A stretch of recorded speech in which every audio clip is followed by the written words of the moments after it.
ठीक है। पापा पापा मम्मा बोल रहे हो उसके पास बिल्कुल टाइम नहीं, क्या अपने साथ खेलोगे? मेरे पास टाइम नहीं, मैं ऑफिस का अर्जेंट काम कर रहा हूँ, जाओ अपने भाई के साथ खेलो। ठीक है। भैया भैया मम्मा पापा वर्क में बिजी है, क्या अपने साथ खेलोगे? नहीं सॉरी पर अभी मैं बहुत मजेदार गेम खेल रहा हूँ, लो तुम।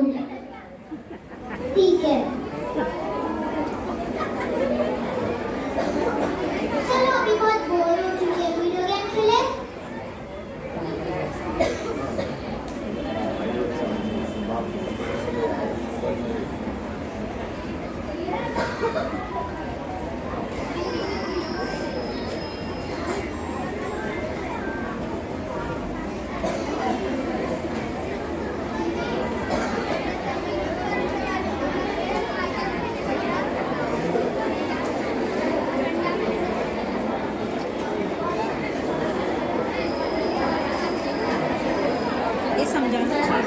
नया जमाना।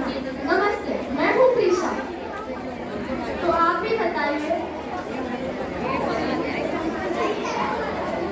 नमस्ते, मैं हूँ प्रीशा।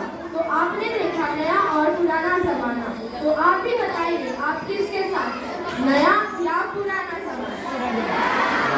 नया जमाना हमें टेक्नोलॉजी के साथ जोड़ता है, लेकिन उसका सही तरीका अपनाना चाहिए। मोबाइल से बच्चों का मानसिक विकास रुक जाता है। पुराने जमाने में बच्चे अक्सर मैदान में खेलते थे, इस तरह मुझे लगता